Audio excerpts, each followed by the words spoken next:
నమస్తే, welcome to college TV. రాష్ట్రంలో నిరుద్యోగులందరూ కూడా ఎక్కువైతున్నటువంటి పరిస్థితి. రేవంత్ రెడ్డి ప్రభుత్వంలో సంవత్సరానికి 2 లక్షల ఉద్యోగం ఇస్తామని చెప్పి కూడా నిరుద్యోగులందరూ కూడా మభ్యపెట్టి వాళ్ళందరూ ఓట్లు కూడా తీసుకొని వేయించుకొని కూడా ఇంతవరకు కూడా వాళ్ళకి నోటిఫికేషన్ కూడా ఇవ్వనటువంటి పరిస్థితి. అలాగే స్టూడెంట్స్ అందరికి కూడా ఫీజు రీఎంబర్స్మెంట్ కావచ్చు, స్కాలర్షిప్స్ కూడా ఇవ్వనటువంటి పరిస్థితి. జీవో నెంబర్ 7ని తీసుకొచ్చి పెద్ద కుట్ర చేస్తున్నాడని చెప్పి కూడా ఏబీపీ రాష్ట్ర నాయకులు కూడా అందరూ చెప్తున్నటువంటి పరిస్థితి. దీనిపై కూడా మనతో మాట్లాడడానికి ఏబీపీ స్టేట్ జాయింట్ సెక్రటరీ రాజు ఉన్నాడు. అన్న నమస్తే. నమస్తే అన్న, ఎట్లా చూసుకోవచ్చు రాష్ట్ర ప్రభుత్వం కూడా ఒక కుట్ర చేస్తుంది, విద్యార్థులందరిపై కూడా ఉక్కుపాదం మోపడానికి జీవో నెంబర్ 7 కూడా తీసుకొచ్చినట్టు కూడా చెప్తున్నారు. అన్న, అందులో ఏ ఫాల్ట్ ఉంది, ఎందుకు దాన్ని కుట్ర అని చెప్తున్నారు మీరు? ఈ రాష్ట్రంలో పేద విద్యార్థులు అందరం కూడా చైతన్యం కావాలని చెప్తాను కాలేజ్ టీవీ నుండి. అరే రేవంత్ అన్న అజ్జెత్తాడు ఇజ్జెత్తాడు, గప్పాలు కొట్టిండు ఇప్పాడు కొట్టిండు అని ఓటెత్తా మోసపోయిన వాళ్ళు మనమే. ఇదేదాకా నువ్వు క్వశ్చన్ అడిగిన ఏం క్వశ్చన్ అడిగినాం? నిరుద్యోగులు ఎక్కువైతున్నారు అంటే నిరుద్యోగులు ఎక్కువ అవడానికి కారణం ఎవరు? ఇదే కాంగ్రెస్ ప్రభుత్వం. కాంగ్రెస్ ప్రభుత్వం ఒక నోటిఫికేషన్ ఇస్తలేదు, ఒక జాబ్ రిక్రూట్మెంట్ చేస్తలేదు, వేకెన్సీని పోస్టులు ఎన్ని ఉన్నాయి, జాబ్ క్యాలెండర్ ఏది అని అది ఒక్క రోజు కూడా రిలీజ్ చేస్తలేదు. ఈ రాష్ట్రంలో నువ్వు ఇదేదాకా అన్నావు జీవో నెంబర్ 7 అన్నావు. జీవో నెంబర్ 7 వల్ల విద్యార్థుల కొరికేదేమన్నావు. ఈ రాష్ట్రంలో మధుబాయ్ 11,000 కోట్ల స్కాలర్షిప్ పెండింగ్ ఉంటే ఈ రాష్ట్రంలో ముఖ్యమంత్రి ఏం చెప్తున్నా అంటే నా దగ్గర పైసల్లో నన్ను కోసుకుంటారా, నన్ను తింటారా అంటే అరే నిన్ను తింటే నిన్ను కోసుకుంటే మాకేమవుతుందా? ఈ రాష్ట్రంలో కోసుకోవడానికి తినడానికే నువ్వు ఉన్నావా? అరే పేదోడు అడిగితే పైసలు ఉన్నాయి, పేదోడు ఇంకోటి అడిగితే పైసలు ఉన్నాయి, పేద విద్యార్థికి పైసలు ఇవ్వ, స్కాలర్షిప్ అడిగితే పైసలు ఉన్నాయి, నిరుద్యోగులకు ఉద్యోగాలు ఇవ్వంటే ఇంకోటి ఉండదని చెప్తావు. ఈ రాష్ట్రంలో నువ్వు ఉన్నందుకు ఇదే మెస్సీతోటి పోటీ పెట్టి 100 కోట్లు ఖర్చు చేయడానికి పైసలు ఉంటాయి, అందరి గదులు పోటీ పెడితే పైసలు ఉంటాయి, ఇదే కాంట్రాక్ట్ల పేరుతో రియల్ ఎస్టేట్ బ్రోకర్ చేయాలంటే పైసలు ఉంటాయి. ఈ రాష్ట్రంలో పేదోనికి రావాల్సిన జీవో నెంబర్ 7 అనేది ఎంత దౌర్భాగ్యమైన స్థితి అంటే పేద విద్యార్థి అకౌంట్లలో పైసలు వేస్తా అన్నాడు రేవంత్ అన్న. కొంచెం అన్న ఒకసారి ఆలోచించు. 2.5 సంవత్సరాలు అవుతుంది ఈ ప్రభుత్వం వచ్చి. ఏనాడైనా ₹1 స్కాలర్షిప్ ఇచ్చినావా? ₹1 ఫీజు రింబర్స్మెంట్ ఇచ్చినావా? నీ ప్రభుత్వం చెప్పింది కాన్న. నువ్వు టీపీసీసీ ప్రెసిడెంట్గా ఉన్నప్పుడు తెలంగాణ మొత్తం అంతా తిరిగి గ్రామాన్ని చైతన్యపరిచి పేదోనికి చదువు చెప్పిస్తా, పేదోనికి ఉద్యోగం ఇస్తా, పేదోనికి ఇల్లు ఇస్తా, పేదోనికి అది చేస్తా, పేదోనికి ఉచిత వైద్యం ఇస్తా, 6 గ్యారంటీలు నాయే, 420 హామీలు నాయే, కాంగ్రెస్ ప్రభుత్వం నాదే, ప్రజాపాలన నాదే, పేదోడు చదువుకోవాలన్నావు. పేద విద్యార్థికి జీవో నెంబర్ 7 తెచ్చి 11,000 కోట్ల స్కాలర్షిప్ పెండింగ్ ఉంటే జీవో నెంబర్ 7 తెచ్చి పేద నౌకర్లలో పైసలు ఇస్తాను. అరే ఉన్న స్కాలర్షిప్ ఇచ్చేటోడు ఎవడున్నాడు? ఉన్న స్కాలర్షిప్ ఎగ్గొడతా అని జీవో నెంబర్ 7 తెచ్చినవా అంటే ప్రైవేట్ మేనేజ్మెంట్లకు ఇవ్వాల్సిన పైసలే నువ్వు ఇస్తలేవు. రేపు పొద్దున పిల్లలకు పైసలు ఇస్తామని నమ్మకం ఉందా? ఈ రాష్ట్రంలో సర్టిఫికేట్, ఈ యూనివర్సిటీలో సర్టిఫికేట్ పొందాలంటే పైసలు కట్టాల్సిన పరిస్థితి. ఫీజు రియంబర్స్మెంట్ రాక సర్టిఫికేట్లకు పైసలు అడుగుతారు. మరి వీటి గురించి రాష్ట్ర ప్రభుత్వం ఏమైనా మాట్లాడిందా?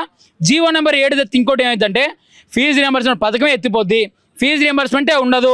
తెలంగాణ రాష్ట్రంలో ఆనాడు రాజశేఖర రెడ్డి ఫీజు రియంబర్స్మెంట్ పథకాన్ని పెట్టిండు, ఈరోజు రేవంత్ రెడ్డి పోడగొట్టిండని చరిత్రలు చదువుకుంటూ తప్ప జీవో నెంబర్ తేవడానికి కూడా కారణం అదే మధుబాయ్. అంటే ఇప్పుడు విద్యార్థులందరూ కూడా వాళ్ళ సంబంధించి అందరూ కూడా లోలో ఉంటారు అనమాట. పూర్ పీపుల్ కావచ్చు, వాళ్ళందరూ కూడా ఎక్కడి నుంచో పెద్ద పెద్ద యూనివర్సిటీలో చదువుకోవాలన్నా కానీ ఒక ఫీజు రీయింబర్స్మెంట్ వాళ్ళు చదువుకోవడానికి కొంచెం ఉపయోగం ఉంటుంది. ఇప్పుడు అదే తీసేస్తే వాళ్ళ పేద ప్రజలందరూ కూడా ఇబ్బంది పడే అవకాశం చాలా వరకు ఉంటుంది. వాళ్ళందరి తరపున ఏం చెప్పదలుచుకున్నారు మీరు? నేను అదే చెప్తున్నా, కాంగ్రెస్ ప్రభుత్వం మనందరినీ మోసం చేస్తుంది. పేద తల్లిదండ్రులారా, మీ కొడుకును ఉస్మానియా యూనివర్సిటీకి పంపినావు, ఉస్మానియా యూనివర్సిటీలో ఉద్యోగం కొట్టాలన్నావు, ఉస్మానియా యూనివర్సిటీలో చదువుకోవాలన్నావు, కోర్స్ ఫీజులు గవర్నమెంట్ ఇస్తా అన్నావు, ఈరోజు రేపు పొద్దున మెస్ ఫీజులు గవర్నమెంట్ ఇస్తా అన్నావు, కోర్స్ ఫీజులు ఇస్తలేదు, మెస్ ఫీజులు ఇస్తలేదు, ఇదే ప్రభుత్వ యూనివర్సిటీలు ఇస్తలేదు. ఈరోజు ప్రభుత్వ యూనివర్సిటీ, పెద్ద యూనివర్సిటీ ఉస్మానియా యూనివర్సిటీలో ఇస్తలేదు. ఇలాంటి యూనివర్సిటీలు దాదాపు 19 ఉన్నాయి, ఆన్లు ఇస్తలేదు. ప్రభుత్వ పాఠశాలలు బలోపేతం చేస్తలేదు, ప్రభుత్వ కాలేజీలు బలోపేతం చేస్తలేదు. నేడు ఈరోజు ఇక్కడ ఉన్న నిరుద్యోగులకు కూడా ఉద్యోగ అవకాశాలు కల్పిస్తలేదు. అంటే నీ ఇల్లేమో కూలిపోతుంది. హైదరాబాద్ తోటి నీ ఇల్లు కూలేసేది రేవంత్ అన్ననే. రేపు పొద్దున మీ కొడుకు ఉద్యోగం ఇవ్వండి రేవంత్ అన్ననే, నీ కొడుకు స్కాలర్షిప్ ఇవ్వండి కూడా రేవంత్ అన్ననే. అంటే రేపు పొద్దున మీ కొడుకు చదువు దూరం అవుతుండు, నీ ఇల్లు రోడ్డు మీదకి వచ్చే రోజులు వచ్చినాయి, నువ్వు ఏడ్చే రోజులు వచ్చినాయి, మీ కొడుకు ఆత్మహత్యలు చేసుకునే రోజులు వచ్చినాయి. స్కాలర్షిప్ పథకం ఉండదు, ఫీజు రియంబర్స్మెంట్ పథకం ఉండదు, రేవంత్ రెడ్డి ఉద్యోగం ఇయ్యడు, రేవంత్ రెడ్డితో అయ్యేదేమి లేదు. మీ అందరూ కూడా చైతన్యంగా ఉండి ఆనాడు ఈరోజు మీరు ఏదైతే బీఆర్ఎస్ ప్రభుత్వం అన్యాయం చేసిందని ఏ విధంగా నమ్మి కాంగ్రెస్ ప్రభుత్వాన్ని కోటేసారో, కాంగ్రెస్ ప్రభుత్వం దానికన్నా ఎక్కువ అన్యాయం చేస్తుంది. కాంగ్రెస్ ప్రభుత్వం నీ కొడుకు బిడ్డ చదువుకు దూరం చేస్తుంది, నీ ఇల్లు కూలేస్తుంది. ఇందిరా మిల్ అన్నది, యువ వికాస్ కార్డు అన్నది, ఉద్యోగం అన్నది, ఈరోజు రిక్రూట్మెంట్ అన్నది, ఈ స్కాలర్షిప్ అన్నది ఏ ఒక్కటి కూడా అమలు కాలే.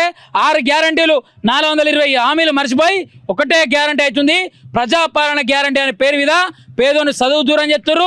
ప్రజాపాలన పేరుతోటి యూనివర్సిటీలు మూసేయాలని చెప్తారు. ప్రజాపాలన పేరుతోటి ఒక ఉద్యోగం ఇస్తలేరు. ప్రజాపాలన పేరుతోటి ఒక పేదోని ఇల్లుగులేస్తున్నారు. ప్రజాపాలన పేరుతోటి ఫీజు రియంబర్స్మెంట్ పథకాన్ని మీరు ఊరికే రేవంత్ రెడ్డి అంటున్నారు. అదే ఒక బాధ్యత గల ఎంపీ కూడా రఘునందన్ కూడా ఇక్కడ బజ్జీలు చాట్ బండ్లు పెట్టుకున్నారు, 60-70 వేలు సంపాదిస్తున్నారు, ఇంకా ఉద్యోగాలు ఎందుకని చెప్పి కూడా మాట్లాడడం చూస్తూనే ఉన్నాం. దానిపై మీరు ఏం చెప్తారు? మరి నిరుద్యోగులను కించపరిచే విధంగా మాట్లాడడం కదా ఇది? అన్న నేను ఏమంటున్నా అంటే బజ్జీలో పెట్టుకోవాలంటున్నావు కదా, అంటే ఈ రాష్ట్రంలో నిరుద్యోగులను ఆ విధంగా తయారు చేస్తుర్రు. ఎవరు తయారు చేస్తుర్రు? ఇక్కడ ఉన్న ప్రజాప్రతినిధులు. ఏ ప్రజాప్రతినిధి అయినా సరే, రాజకీయ నాయకులు ఈ విధంగా నేను ప్రజాప్రతినిధులను ఈ రోజు ఏం మద్దతు పలుకుతలేను, రఘునందన్ రావుకి ఏం మద్దతు పలుకుతలేను. నిరుద్యోగులారా బజ్జీల బండితో మనం పోలుస్తుర్రు. ఒక ఉద్యోగ నోటిఫికేషన్ కోసం కొట్లాడుర్రి, రోడ్డు మీదకి రారి, రేవంత్ రెడ్డి గల్లవాడదాం, రోడ్డు మీదకి రారి, జాబ్ క్యాలెండర్ వస్తుంది, రోడ్డు మీదకి రారి, ధర్నా చేయరి, ఏదైతే 2 లక్షల ఉద్యోగాలు అన్నాడో అవన్నీ కూడా వస్తాయి, రోడ్డు మీదకి రారి, రేవంత్ రెడ్డి ఉద్యోగం తీసేద్దామని చెప్తున్నాం. అంటే ప్రతిదీ మీరు అంటే రోడ్డు మీదకి రారి, ధర్నాలు చేస్తూనే వస్తాయని చెప్తే ఇంకెన్నాళ్ళు చేయాలి? పైన ఉన్న అధికారులు ఈ విధంగా దూషిస్తున్నారు, నిరుద్యోగులందరూ కూడా కించపరిచే విధంగా మాట్లాడుతున్నారు, వాళ్ళందరికీ కూడా ఎక్కడ న్యాయం చేయట్లేదు. మరి ఇంకెన్ని రోజులు ఈ విధంగా ధర్నాలు చేయాలి? ఇంకెన్ని రోజులు ఈ విధంగా కష్టపడాలి నిరుద్యోగులు? అన్న నేను ఏమంటున్నా అంటే నిరుద్యోగులు చైతన్యం కావాలి. ఎందుకంటే అదే నిరుద్యోగులు కాంగ్రెస్ ప్రభుత్వం మీద నమ్మకంతో ఓట్లేసి గెలిపించారు. అదే కాంగ్రెస్ ప్రభుత్వం మోసం చేస్తుంది. కాంగ్రెస్ ప్రభుత్వం ఉద్యోగం ఇస్తలే అంటారు. మరి ఎన్ని రోజులు ఇళ్లలో కూర్చొని ఇంకేం ఏడుస్తావు? ఎన్ని రోజులు లైబ్రరీ చదివినా ఉద్యోగం రాని నీకు తెలుస్తుంది. లైబ్రరీలో రోజు చదవబడితే 10 సంవత్సరాలు చదవబడితే ఒక్క ఉద్యోగం వస్తలే, 20 సంవత్సరాలు చదవబడితే ఒక్క ఉద్యోగం వస్తలే. నీకు ఏజ్ మీద పడుతుంది, 40 సంవత్సరాలు అవుతుంది, 40 సంవత్సరాలు అవుతుంది, ప్రభుత్వాలు మారుతున్నాయా, నీకు ఉద్యోగం వస్తలే. మరి ఎప్పుడు ఈ ఉద్యోగాలు వచ్చేది? కాబట్టి లక్షలాది మంది ఏకమైన తర్వాత ఈ ప్రభుత్వం మీద ఉద్యమం చేస్తే తప్ప ఈ రాష్ట్రంలో మార్పు రాదు. కాంగ్రెస్ గవర్నమెంట్ గద్దె దింపితే తప్ప. ఎందుకంటే నీది ఎందుకంటున్నా అంటే 2.5 సంవత్సరాల సంది ఈ ప్రభుత్వం ఒక ఉద్యోగం ఇవ్వలే.